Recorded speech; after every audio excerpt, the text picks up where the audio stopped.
Perkenalkan, nama saya Muhammad Julpan Abdul Syukur dari kelompok 6 dengan NIM 2413511078. Guys, aku Siti Maulida dari kelas pagi B dengan NIM 241351079 dari kelompok Jarham kelompok 6.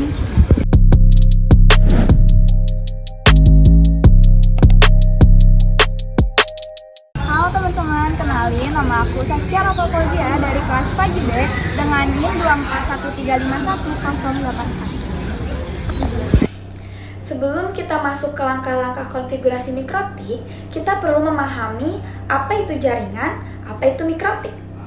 Jadi, jaringan merupakan kumpulan beberapa perangkat yang saling terhubung agar dapat berkomunikasi dan juga berbagi data.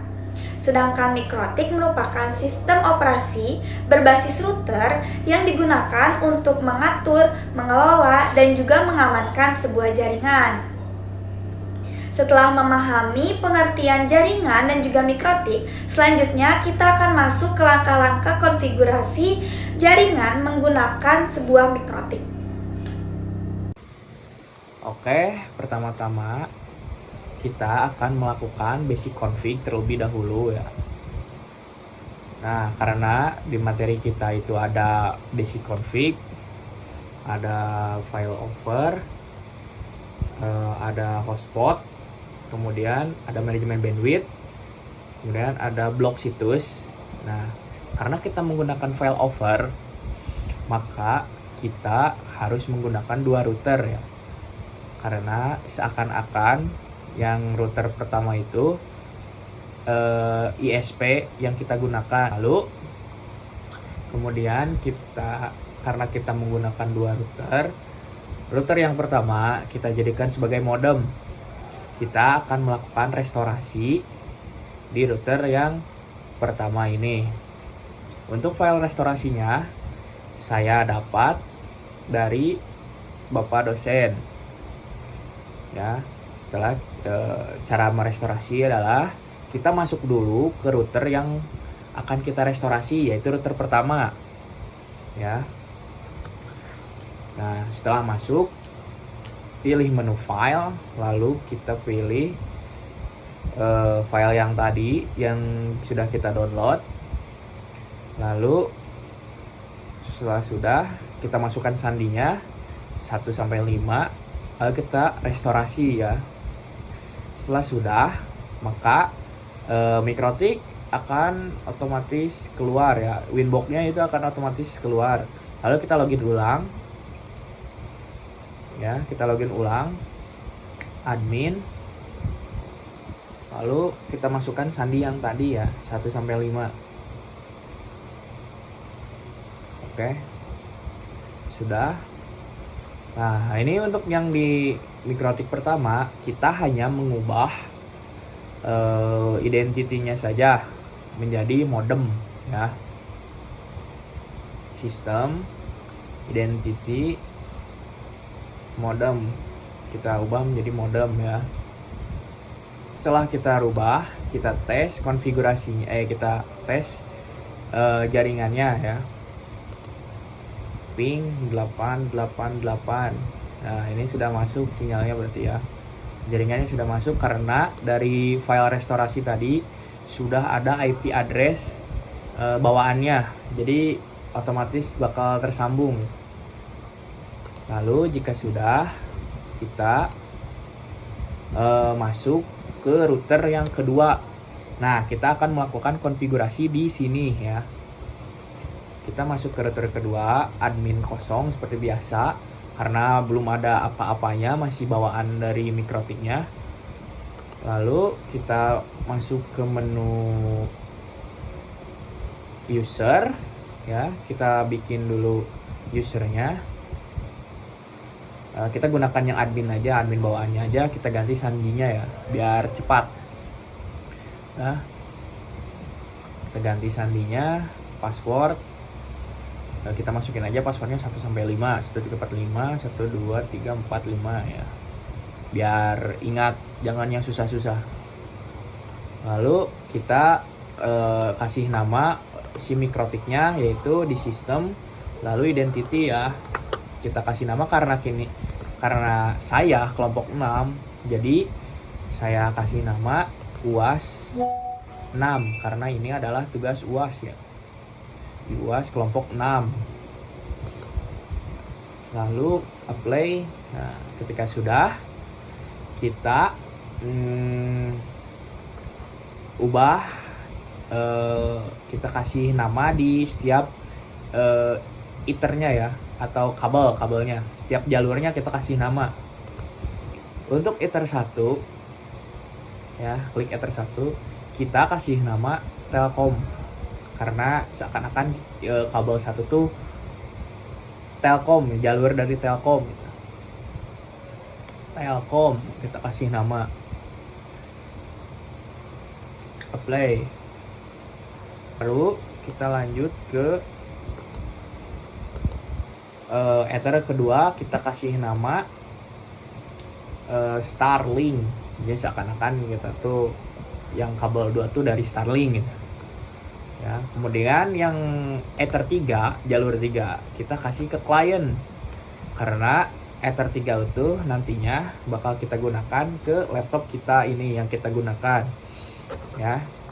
Lalu karena di materi kita ada hotspot seperti yang topologi tadi, maka kita harus menyalakan hotspotnya di interface-nya. Kita nyalakan dulu dengan cara tinggal interface ya, ini kan ada enable nih di atas, kita enablekan WLAN-nya yang WLAN, lalu kita kasih name hotspot ya.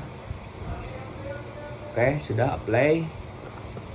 Oke, selanjutnya masuk ke menu DHCP client, lalu klik new, arahkan ke interface pertama yaitu Telkom, klik apply ya. Oke, statusnya bound.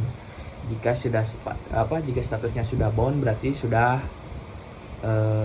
oke atau bisa digunakan ya. Selanjutnya kita ke trace apakah IP-nya sudah masuk.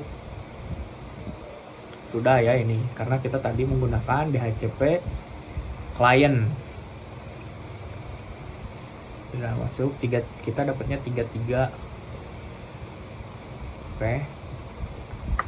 Kita ke IP, terus ke DHCP client lagi karena kita akan mend-DHCP client yang ether kedua. Oke, seperti tadi caranya sama, arahkan interface-nya ke ether 2 atau Starlink ya. Terus apply, lihat sampai bound. Kalau sudah bound berarti sudah oke ya. Lalu kita ke IP, kita address dulu, lihat apakah sudah masuk. Oh ya, address. Kita akan menambahkan address untuk jalur ether 3 atau client ya. Kita tambahkan 192.168.24.1. Kita gunakan prefix 24 ya sebagai acuan ya. Prefix 24. Oke. Ya, jalur Telkom. Kita arahkan ke jalur client ether 3 karena kita akan membuat IP untuk jalur client, IP address-nya agar laptop kita dapat IP, bisa mendapatkan IP. Kita kasih komen client ya. Kemudian jika sudah, pergi ke IP lalu ke DHCP server ya. IP DHCP server. Kemudian kita gunakan DHCP setup ya. Di sini kalian tinggal klik next saja hingga selesai. Karena hukumnya wajib katanya. Next. next lagi, jangan ini next pokoknya sampai selesai ya.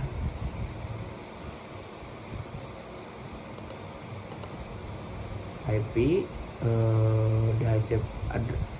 address, lalu klik new. Ini kita akan membuat IP untuk hotspot ya, karena kita akan menggunakan hotspot ya, kita akan membuat IP-nya terlebih dahulu di sini ya. Kita arahkan jalurnya ke WLAN 1 hotspot, lalu komennya kita buat kita apa, addressnya itu 192.168.10.1 ya, prefix 24 sama seperti yang tadi ya. Ini ada kesalahan sedikit. Lalu oke, apply ya. Sudah ada nih, sudah ada 4 address di masing-masing interface atau jalur. Kemudian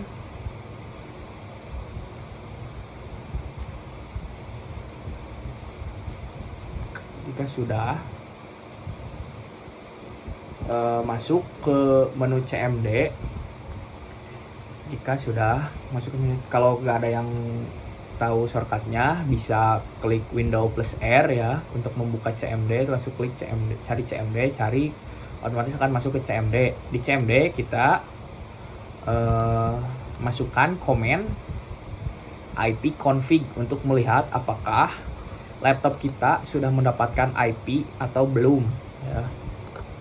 Kita IP config sudah, kita lihat ternyata kita belum mendapatkan IP. Nah, jika kalian belum mendapatkan IP seperti ini, sebenarnya ada beberapa cara, namun saya menggunakan satu cara aja karena ini terbilang ampuh ya, yaitu dengan cara IP config spasi /renew ya. Ini akan otomatis si laptop kita tuh meminta ulang IP-nya gitu, ke klien tersebut, ke jalur tersebut. Nah, otomatis akan keluar di mikrotiknya.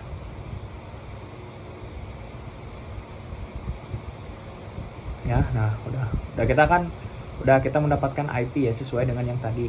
Nah, lalu agar laptop kita bisa internetan, langkah selanjutnya masuk ke menu firewall ya.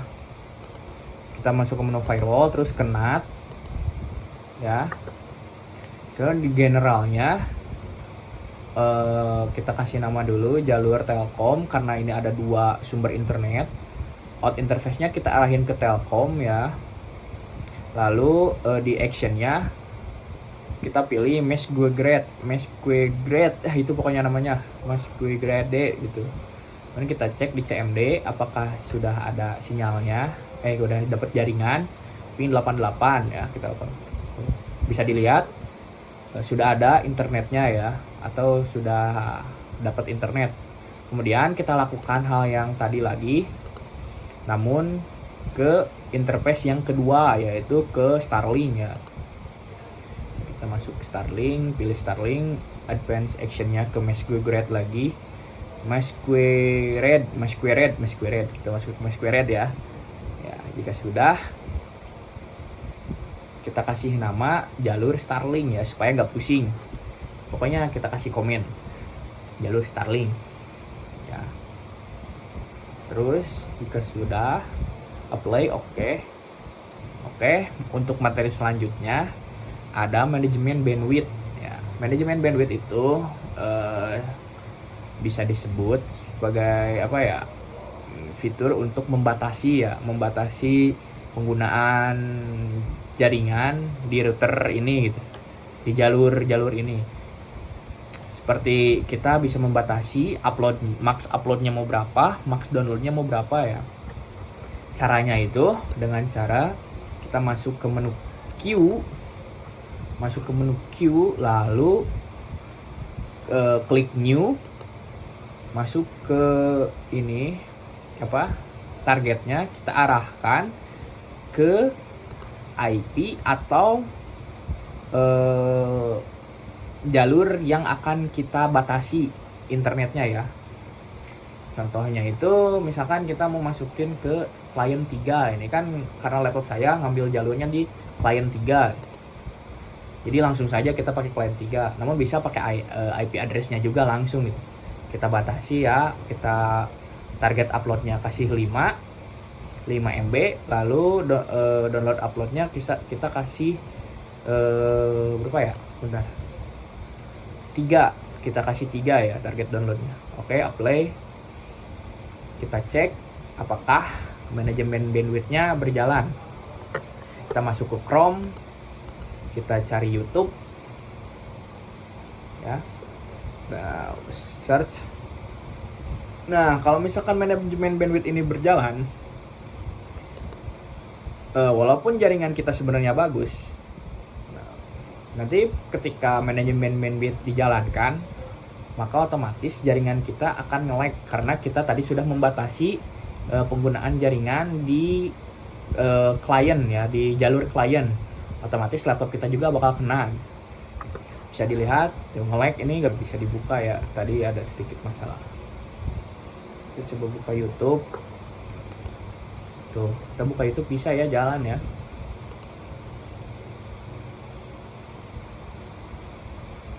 Ya, udah. Tapi nge-lag karena kita sudah membatasi jaringan, penggunaan data di laptop kita karena sudah di manajemen ya tadi. Kita kasih batas 5 sama 2. Makanya nge-lag. Oke. Terima kasih. Selanjutnya ke bagian hotspot. Yang pertama yaitu klik menu hotspot setup. Lalu bagian hotspot interface kita ubah ke bagian WLAN 1 hotspot. Selanjutnya klik next hingga bagian DNS name kita ubah dengan kelompok 6.ai. Selanjutnya kita akan menambahkan profile untuk dosen dan juga mahasiswa di menu hotspot ini.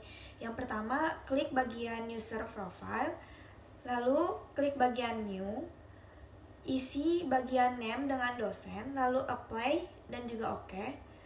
Lalu klik lagi bagian new, isi bagian name dengan mahasiswa, lalu apply dan juga oke. Selanjutnya kita akan menambahkan user, dosen menjadi 2 dan juga mahasiswa 3. Kita klik bagian user, selanjutnya klik bagian new, lalu isi bagian name dengan dosen 1. Jangan lupa isi passwordnya dengan 1, 2, 3, 4, 5. Kemudian di bagian profilnya kita ubah ke bagian dosen. Selanjutnya apply dan juga oke. Lalu tambahkan user untuk dosen kedua, yaitu klik new, isi name dengan dosen kedua, passwordnya 1, 2, 3, 4, 5. Jangan lupa ke profile untuk dosen. Apply, oke. Selanjutnya sama seperti tadi untuk mahasiswa 1, 2, 3. Dan jangan lupa nanti pindahkan bagian profilnya ke bagian mahasiswa. Selanjutnya ke bagian wireless, klik wireless, lalu kita ubah bagian mode ke upbright, lalu SSID kita tambahkan kelompok 6 add hotspot. Apply dan juga oke. Kemudian kita cek di handphone apakah sudah ada hotspot kelompok 6. Kemudian kita coba masuk dengan user admin, lalu passwordnya 1, 2, 3, 4, 5. Kita coba dan terhubung, yeay! Selanjutnya kita ke bagian firewall, yaitu memblok situs. Nah, di sini kelompok kami berhasil menggunakan cara address untuk memblokir situs. Langkah-langkahnya yang pertama yaitu klik bagian firewall, lalu klik bagian address, lalu klik bagian new, lalu isi bagian comment dengan Canva dan juga bagian name dengan Canva, lalu isi juga bagian address dengan canva.com, lalu apply dan juga oke. Setelah itu kita klik bagian fitur rules, kemudian klik bagian action, kita ubah ke bagian drop, lalu ke bagian general kita isi chainnya ke forward, lalu search addressnya 192.168.10.0/24, lalu interface-nya kita isi dengan jalur client, lalu di bagian advance kita isi bagian search address dengan Canva. Selanjutnya apply dan oke. Nah, sudah gitu kita coba untuk membuka Canva ya teman-teman. Dan bisa dilihat kita berhasil memblokir situs Canva. Saya akan menjelaskan bagian dari failover. Pada bagian ini ditampilkan proses failover jaringan, yaitu mekanisme pengalihan koneksi secara otomatis ketika koneksi utama mengalami gangguan. Pada koneksi awal, koneksi jaringan masih menggunakan jalur utama. Hal ini menandakan bahwa jaringan berjalan normal dan traffic diarahkan melalui gateway utama. Ketika koneksi utama diputus, router mendeteksi adanya kegagalan koneksi, namun koneksi jaringan tidak terhenti karena sistem failover langsung mengalihkan traffic ke koneksi cadangan. Terlihat bahwa meskipun koneksi utama mati, jaringan tetap dapat digunakan. Hal ini menunjukkan bahwa mekanisme failover berjalan dengan baik dan sesuai dengan konfigurasi.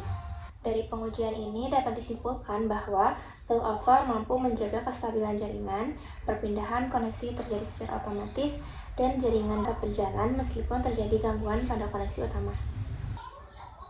Kemudian, pada bagian ini ditampilkan penggunaan Wireshark yang berfungsi sebagai alat untuk menganalisis paket data yang berjalan di jaringan, khususnya saat proses failover berlangsung. Wireshark digunakan untuk melihat jenis paket yang dikirim, alamat sumber dan tujuan, jalur koneksi yang digunakan, sehingga kita dapat membuktikan apakah failover berjalan sesuai konfigurasi. Pada kondisi awal, saat koneksi utama masih aktif, paket data terlihat melewati jalur utama. Hal ini dapat diamati dari alamat IP gateway atau interface yang digunakan pada paket-paket di Wireshark. Ketika koneksi utama dimatikan, Wireshark menunjukkan adanya perubahan jalur traffic, paket data tidak terhenti melainkan dialihkan ke koneksi cadangan. Hal ini membuktikan bahwa proses failover terjadi secara otomatis tanpa memutus koneksi jaringan. Dari hasil capture Wireshark, dapat disimpulkan bahwa tidak terjadi paket loss yang signifikan, traffic tetap berjalan meskipun koneksi utama terputus, dan perpindahan jalur terjadi sesuai mekanisme failover. Dengan demikian, Wireshark berperan penting dalam menganalisis dan membuktikan bahwa konfigurasi failover telah berjalan dengan baik. Berdasarkan langkah-langkah yang telah kami lakukan, dapat disimpulkan bahwa konfigurasi jaringan menggunakan mikrotik meliputi backup dan restore, konfigurasi dasar, manajemen manage, hotspot, pemblokiran situs, serta failover yang bertujuan untuk membangun jaringan yang aman, stabil, dan juga terkelola. Sedangkan penggunaan Wireshark membantu dalam menganalisis dan membuktikan alur traffic jaringan, serta memastikan setiap konfigurasi berjalan sesuai dengan fungsinya. Sekian video jaringan mikrotik dari kelompok 6. Semoga bermanfaat. Wassalamualaikum warahmatullahi wabarakatuh.